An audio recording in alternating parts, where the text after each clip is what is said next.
Hi friends, it's Gwen. Welcome back to my channel. Today I want to share the 23 books that I am hoping to read in 2023. This is a follow-up video to last year's video, 22 books that I want to read in 2022. So I recorded that last January. I shared my recent results video talking about what I accomplished, what I didn't accomplish, books I DNF'd, books I got rid of, and all of the things.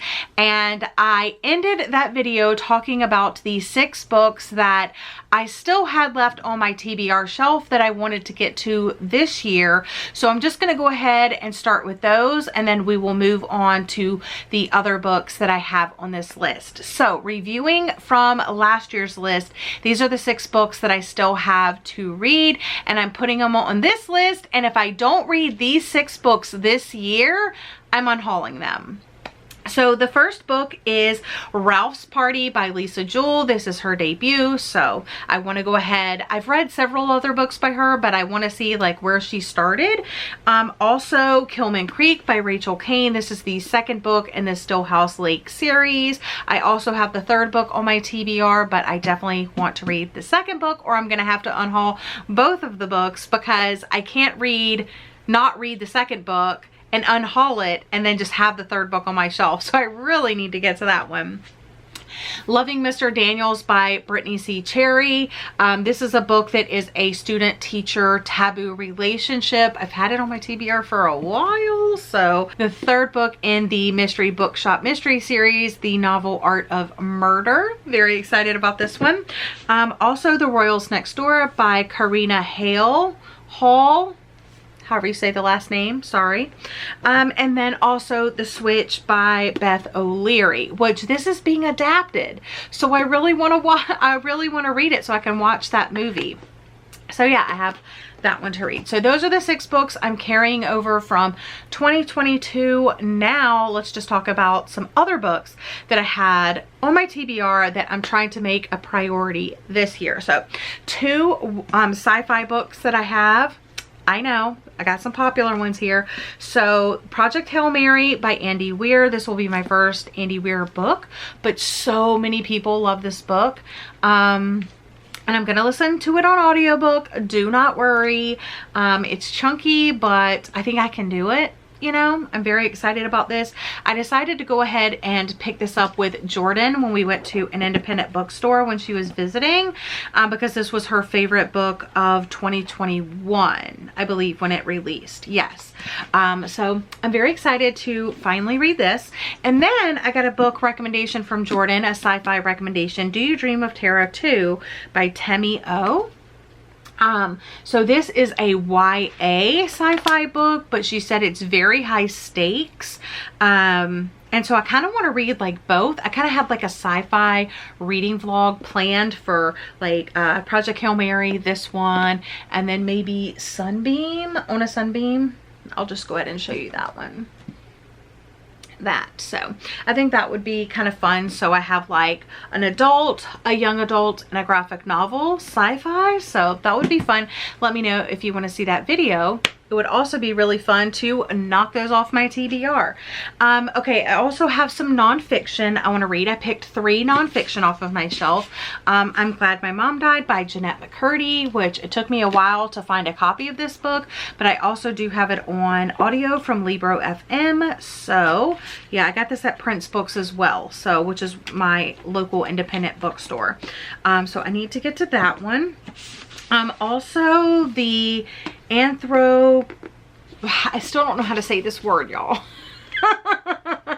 But this book by John Green, I'm really excited for. I got this from my friend Keisha from Christmas. This is one that I've had on my like want to own / want to read TBR for a while, but I finally have a copy of it, so I want to make it a priority. And I also want to read Cultish by Amanda Montell. I'm doing an episode with Elizabeth from Reading Riley all about cults and stuff, so I definitely need to read this pretty soon. I also have some thrillers and mysteries. So the first one is The Fourth Monkey by J.D. Barker. This I got from my friend Beth from Best All Booked. This is a serial killer story. I think it's the first book in a series, but it's Seven Meets the Silence of the Lambs. Love both of those movies. And this dark and twisting novel from the author Jeffrey Deaver, called A Talented Writer with a Delightfully Devious Mind. 2 days to save her. For over 5 years, the 4-monkey killer has terrorized the residents of Chicago.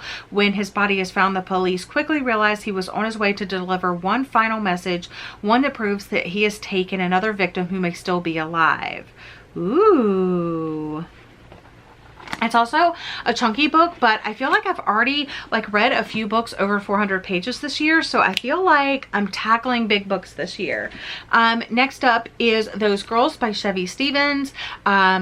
Yeah, I kind of want to just continue on my Chevy Stevens reading vlogs and stuff like that. This is about the 3 Campbell sisters, Jess, Courtney, and Danny, and they kind of escape their abusive childhood home, and then things get crazy. The Fields by Erin Young. This was one of my most anticipated books of last year, and I never read it. So... but it is a kind of crime thriller about a young woman that's found dead in an Iowa cornfield. And then we have Sergeant Riley Fisher, which that's the name of the series, the Riley Fisher series. She arrives on the scene, and then it becomes personal as she discovers that the victim was a childhood friend connected to a dark past she thought she left behind. Crime fiction at its finest. So yeah, I really want to read this one, and then if I like it, I can continue on with the series, you know. I'm trying not to read too many series, but there's some that I'm just really intrigued by. The Chain by Adrienne McKenty. I picked this up towards the latter half of last year after reading The Island by this author. When this book first released, it was getting such negative, bad reviews, and that really affected my desire to pick it up and read it. But then after the popularity of The Island, a lot of people went to this book, which is I think the previous release from this author, and they were enjoying this one just as much, if not more than The Island. And I was like, wow, I really missed out because I let those people's opinions affect my perception of the book before I even read it. So I'm trying not to do that moving forward. But yeah, so I got a copy of this book. I can't wait to read it. It's about a chain of kidnappings. Your child gets kidnapped and you have to kidnap someone else's child to get your child back, and they have to it's a chain. But I've heard that the first part of the book is better than the second half, but just go along for the ride and I should really enjoy it. So that's what I'm gonna do. And then I just have I have more just general fiction, doesn't fit into any category. These were just kind of speaking to me. So I picked a couple of shorter books. So I have 13 Ways of Looking at a Fat Girl by Mona Awad. This is something that I've been meaning to read for a couple of years. I love Mona Awad's writing. Lizzie has never liked the way she looks, even though her best friend Mel says she's the pretty one. She starts dating guys online, but she's afraid to send pictures. She knows no one would want her if they could really see her, so she starts to lose.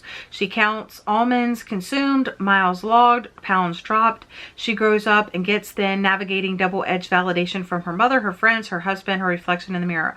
But no matter how much she loses, will she ever see herself as anything other than a fat girl? And then I have Migrations, which is an ecological fiction story about this woman named Franny Stone, and she goes on this journey to Greenland to study these birds in the Arctic. And even though it's short, the font is very small. But it is 254 pages for this one. Yeah, epic and intimate, heartbreaking, an ode to a disappearing world, and a breathtaking page turner about the possibility of hope against all odds. And then I used to have Once There Was Wolves, but I ended up getting rid of that because it was just sitting on my TBR for too long. And then I have Sourdough, or Lois and Her Adventures in the Underground Market.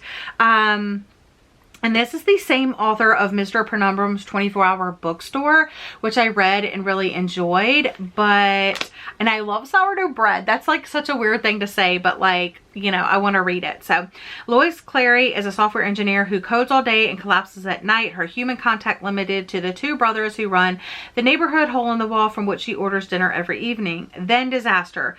Visa issues. The brothers quickly close up shop, but they have one last delivery for Lois, their culture, the sourdough starter used to bake their bread. She must keep it alive.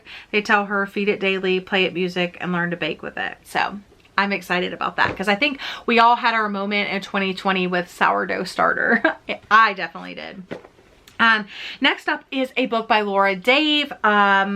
I think this is the only one. Yeah, this is the only one that I have, but there's another one that I want by her. But I picked this up at the book exchange. This is the author of The Last Thing He Told Me, which was a book of the month pick. It's being adapted. I'm really excited about that, but I love this cover so much. Sunshine Mackenzie has it all until her secrets come to light. Sunshine Mackenzie is living the dream. She's a culinary star with millions of fans, a line of #1 best-selling cookbooks, and a devoted husband happy to support her every endeavor. And then she gets hacked. When Sunshine's secrets are revealed, her fall from grace is catastrophic. Can she recover? Does she want to? What Sunshine finds in the ashes of her own destruction may well save her life. Ooh, very interesting. I really wasn't sure what this was about. I was just going to kind of go into it blind because it's Laura Dave, but now I'm even more excited.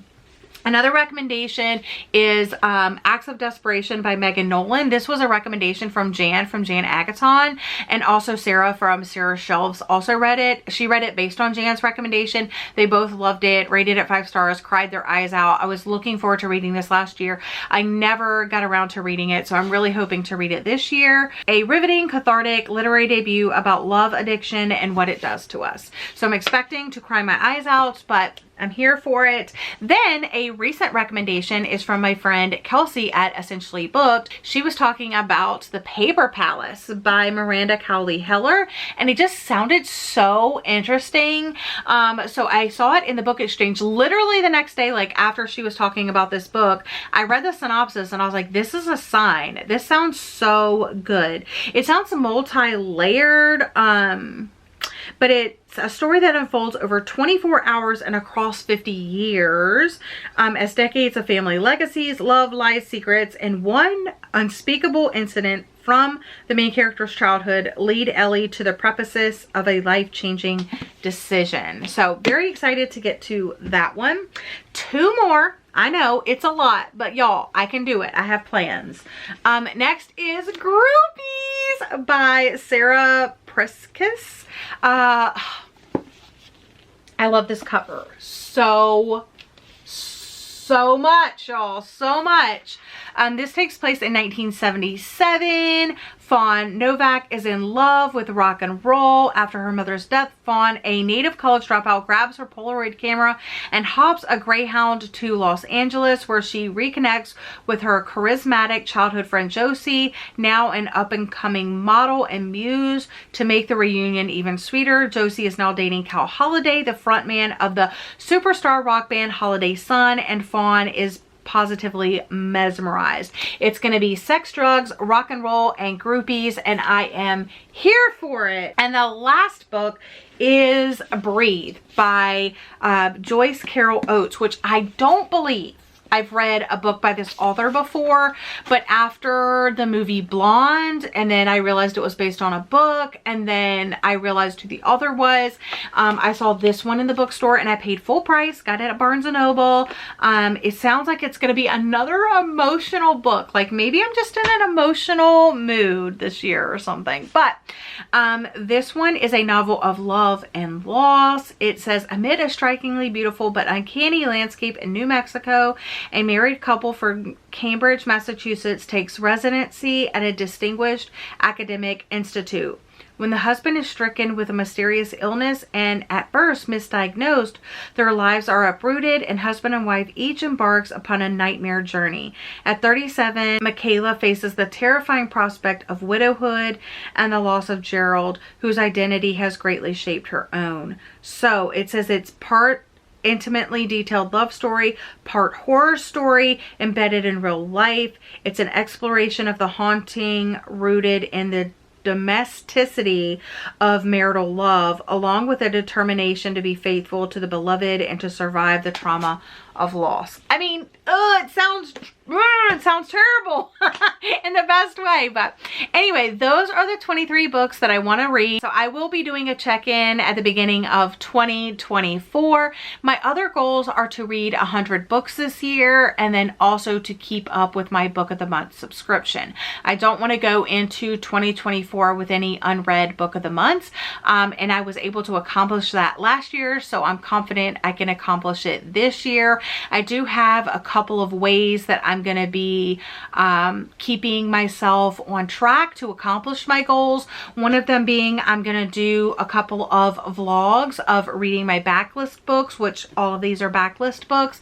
I have some specific video ideas in mind, like I said, the sci-fi reading vlog that I talked about earlier. And then also for my book of the month, I'm doing a bingo board in April with my patrons where we read through our backlist book of the month books, or ones that we've started collecting this year, or just backlist books from your shelf. So that's the plan. Join my Patreon if you want to tackle all of your new reading goals this year.